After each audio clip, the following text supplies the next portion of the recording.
साहब खुद कह रहे हैं 300 साल के बाद सारा कूड़ कबाड़ शुरू हो जाना है।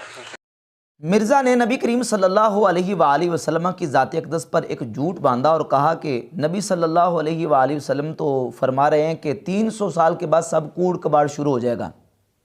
लानतुल्लाहि अलल काज़िबीन, झूठों पर खुदा की लानत। दुनिया जहान की किसी किताब में ज़ईफ़ से ज़ईफ़ हदीस भी ऐसी मौजूद नहीं है कि जिसमें नबी पाक सल्लल्लाहु अलैहि वसल्लम ने यह फरमाया हो कि 300 साल के बाद सब कूड़ कबाड़ शुरू हो जाएगा।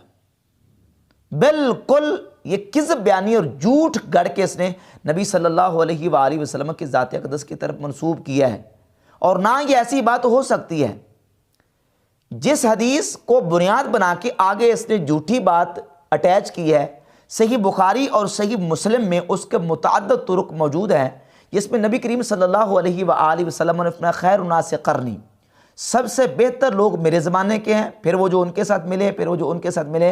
इस हदीस का ये मतलब है ही नहीं है कि 300 साल के बाद जो है वो सारे का सारा कूड़ कबाड़ शुरू हो जाएगा। ये मतलब है इस हदीस का। अगर ये मतलब है कि 300 साल के बाद सब का सब कूड़ कबाड़ शुरू हो जाएगा, तो उस कूड़ कबाड़ में तुम भी आते हो, उस झूठे लोगों में तुम खुद पहले आते हो कि 300 साल के बाद सब कूड़ कबाड़ शुरू हो जाएगा। इस हदीस का मतलब यह है ही नहीं है। हाँ, यह है कि इन अदवार के बाद झूठे लोग पैदा होंगे, बहुत ज़्यादा लोग होंगे। अब यह देखना है कि इस हदीस का सही मतलब क्या है। अब सिर्फ ये, चूंकि ये बात इसने झूठी क्यों की है, बात झूठी इसलिए की है ताकि जो उम्मत के औलिया अल्लाह असलाफ़ उम्मत हैं और सालेहीन उम्मत, जिनको लोग मानते हैं, जिनको लोग जो है ना वो फॉलो करते हैं, किसी ना किसी तरीके से लोगों को उनसे बरगश्ता किया जाए और उनसे तोड़ा जाए। अब हम देखते हैं इस हदीस को और इस हदीस के सही मफहूम को। अगर तो इस हदीस का यही मफहूम है कि 300 साल के बाद सब कूड़ कबाड़ शुरू हो जाएगा और 300 साल के अंदर जो कुछ वो सारा कुछ सही है, तो ये तो बात बिल्कुल 100% गलत है। वो इसलिए कि जितने फितने, जितनी गुमराहियाँ, मेन बड़े बड़े गुमराह फिरके पैदा हुए हैं, आया हम उनको देखते हैं वो 300 साल के बाद पैदा हुए हैं या 300 साल से पहले पैदा हुए हैं। खारजी, राफजी, कदरिया, मुजस्समा, मोतज़िला, ये सारे के सारे फिरके 300 साल के अंदर, जितने मुसलमानों में लड़ाइयाँ हुई, जितनी जंगें हुई, हज़ारों मुसलमान उसमें शहीद हुए, कत्ल हुए, वो 300 साल के बाद हुए, 300 साल से पहले हुई, 300 साल से पहले हुई। जितनी झूठी हदीसें गढ़ने का कारोबार किया गया, जितनी जाली रिवायतें जमा करने का कारोबार किया गया, वो 300 साल के बाद हुआ या 300 साल से पहले हुआ? 300 साल के अंदर हुआ है। और जितने इस तरह के लोग हैं, गुमराह किस्म के फिरके पैदा हुए हैं, वो 300 साल के अंदर पैदा हुए। ये हदीस का मतलब ही नहीं है, बल्कि इस हदीस को दूसरी हदीस के साथ मिला के उसका मफहूम वाज़ेह होगा। सही मुस्लिम में 985 नंबर हदीस है कि नबी करीम सल्लल्लाहु अलैहि वसल्लम ने इरशाद फरमाया खैर सुफूफ़ रिजाल अव्वलुहा व शर्रुहा आखिरुहा, मर्दों की सबसे बेहतर सफ़ पहली है, व शर्रुहा आखिरुहा, और उसका शर जो है वो आखिरी है। अब यहाँ ये याद रहे कि खैर और शर ये दोनों इसमें तफजील के सीगे हैं, और इसमें तफजील में मस्तरी माना दूसरे के मुकाबले में ज़्यादा होता है। खैर असल में आखियारू और शर असल में अशयारू था, यानी खैर का मतलब होता है सबसे बेहतर और शर का मतलब है सबसे बुरा। अब अगर इस हदीस को इन अल्फाज के माने के मुताबिक देखते हो तो माना लफ्जी माना ये बनेगा कि सबसे बेहतर सफ़ पहली और सबसे शर वाली सफ़ आखिरी सफ़ है। तो क्या इसका मफहूम ये निकालोगे कि आखिरी सफ़ में जो लोग खड़े होंगे उनको शर मिलेगा, उनको बुराई मिलेगी और वो गुनाहगार होंगे? ये मतलब ही नहीं है।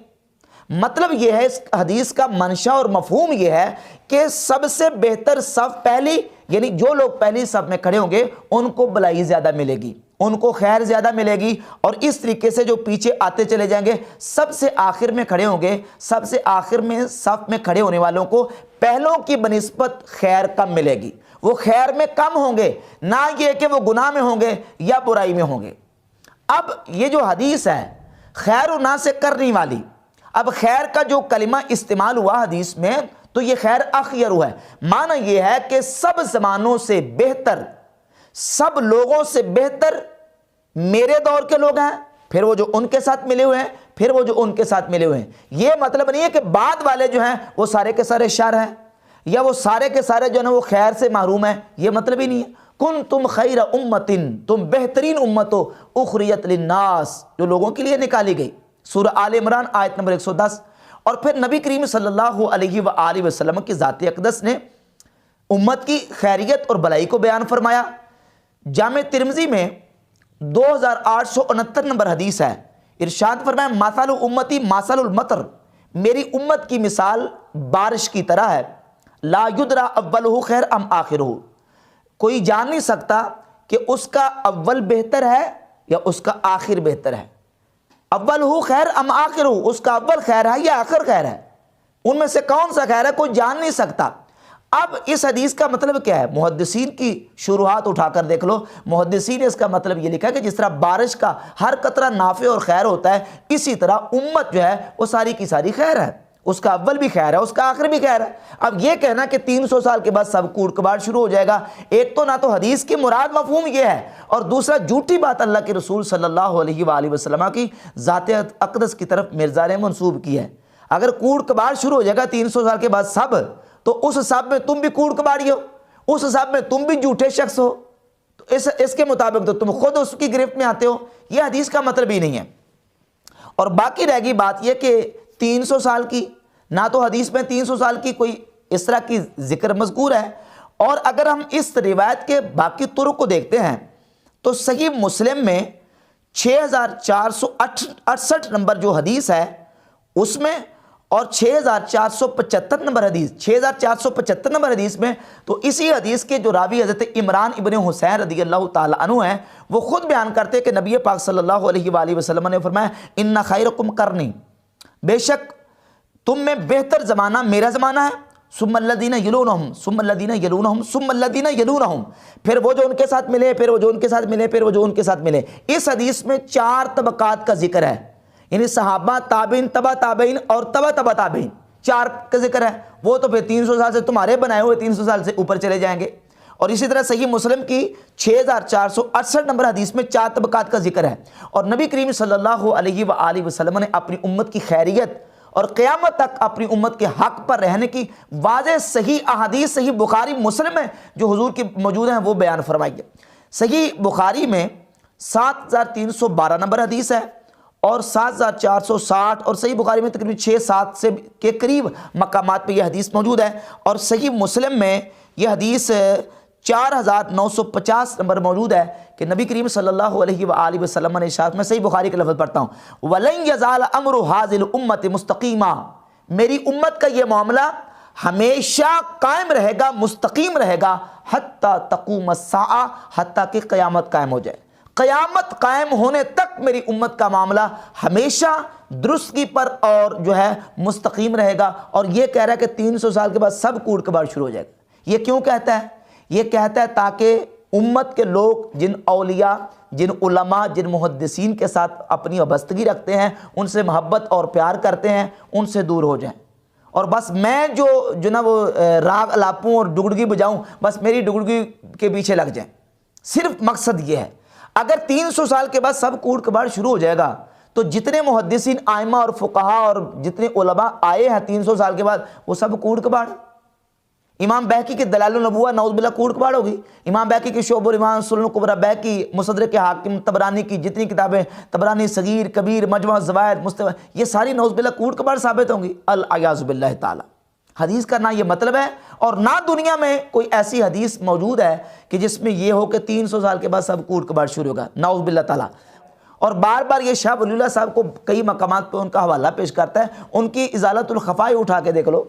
शाह वलीउल्लाह मुहद्दिस दिल्ली ने इसी हदीस की, जो खैरुन नास करनी वाली हदीस है, इस हदीस की तशरीह करते हुए क्या लिखा है? उन्होंने अहादीस और दीगर रिवायात को जमा करके वो कहते हैं इस कर्न से मुराद क्या है। शाह वलीउल्लाह मुहद्दिस दिल्ली रहमतुल्लाह को देखो, शाह वलीउल्लाह फरमाते हैं करने अव्वल से मुराद नबी करीम सल्लल्लाहु अलैहि वसल्लम के हिजरत से लेकर विसाल अक़दस तक का कर्न है। और फिर सैयदना सिद्दीक़ अकबर की खिलाफत से लेकर हज़रत सैयदना उस्मान गनी सैयदना उमर फ़ारूक की शहादत तक दूसरा कर्न है, और सैयदना उस्मान गनी की शहादत तक तीसरा कर्न है। 3 कर्न यहाँ मुकम्मल हो जाते हैं।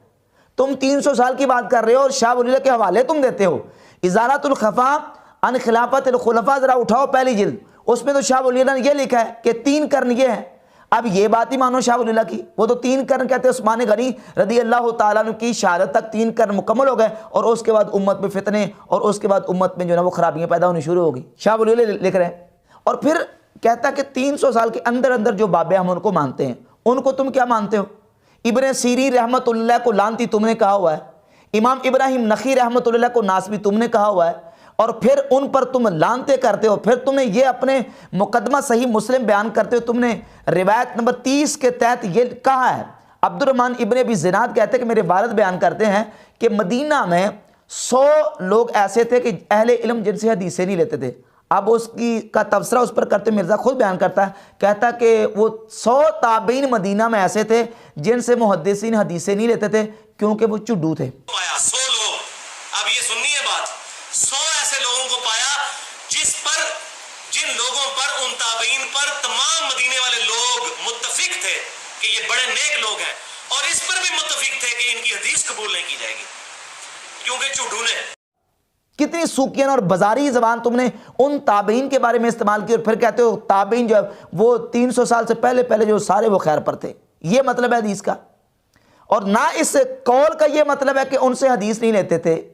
हदीस देखें, हदीस एक बाकायदा मुहद्दिसीन की फील्ड है, वो अपनी फील्ड के मुताबिक उस बंदे से रिवायत लेते थे जो उसका अहल होता था।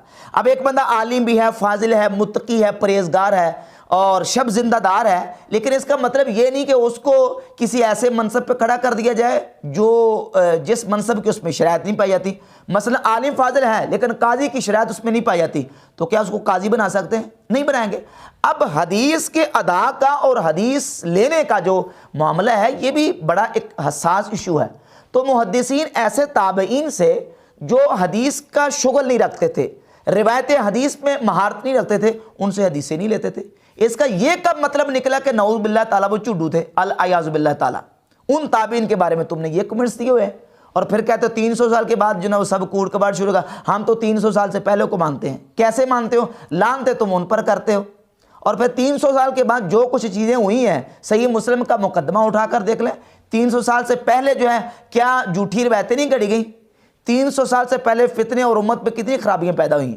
तो ये सारी चीज़ें जो ना वो कुतुब अहादीस में मौजूद है। और फिर नबी पाक सल्लल्लाहु अलैहि वसल्लम की हदीस है, सही इब्न हिब्बान में 647 नंबर, अना औलन नास बिल मुत्तकून मन कानु व हैसुकानु। हुजूर फरमाते हैं कि मैं मुत्तकीन मेरे सबसे ज़्यादा करीब हैं, जो मुत्तकीन हैं, मन कानु जो भी हो, वह हैसुकानु और जैसे भी हों वो मेरे करीब हैं। वो पहले दौर के हों, बाद वाले दौर के हों, सारी उम्मत के जो भी मुत्तकीन हैं, परहेजगार लोग हैं, वो नबी पाक सल्लल्लाहु अलैहि वसल्लम की ज़ात अक़दस के करीब हैं। तो ये बेहम्द ताला अहादीस जो है वो बताती हैं। और फिर अगर बात करें शर की, तो क्या शर नबी पाक सल्लल्लाहु अलैहि वसल्लम के सहाबा इकराम रज़ियल्लाहु ताला अन्हुम के दौर में पैदा नहीं हुआ था? ये खारजी, राफजी, मुशब्बिहा, जितने फ़िरके, मुजस्समा, मोतज़िला वगैरह, कदरिया वगैरह सहाबा के दौर में नहीं थे। और फिर जिस वक़्त हज़रत अनस इब्न मालिक रज़ियल्लाहु ताला अन्हु के सामने कुछ लोगों ने आके शिकायत की, सही बुखारी में 7068 नंबर और जामे तिरमिज़ी में 2206 नंबर हदीस है, आके शिकायत की हज्जाज बिन यूसुफ की अनस बिन मालिक रज़ियल्लाहु ताला अन्हु से। तो हज़रत अनस बिन मालिक रज़ियल्लाहु ताला अन्हु ने फरमाया कि सब्र करो, मैंने नबी पाक सल्लल्लाहु अलैहि वसल्लम से ये खुद सुना है कि आप अलैहिस्सलाम ने फरमाया, ला यअती अलैकुम ज़मानुन इल्ला लज़ी बअदहु शर्रुम मिन्हु। और जामे तिरमिज़ी में लफ्ज़ ये है कि मा मिन आमिन इल्ला लज़ी बअदहु शर्रुम मिन्हु, कि जो भी आने वाला साल है, हर आने वाला साल पहले से उसमें शर ज़्यादा होगा, उसमें शर ज़्यादा होगा। ये तो साहबा अपने दौर के बारे में कह रहे हैं कि हमारे दौर में जो ना वो शर पैदा हो गया। हज्जाज बिन यूसुफ जो है वो साहबा किराम के दौर में नहीं था। तो मतलब ये नहीं हदीस का, मतलब ये है हदीस का कि जो पहले दौर के लोग हैं वो बाद वाली उम्मत से खैर में हैं और उनके दौर में खैर ज़्यादा, शर कम था, और अब जो है वो बाद में जो है वो शर ज़्यादा और खैर कम हो गया।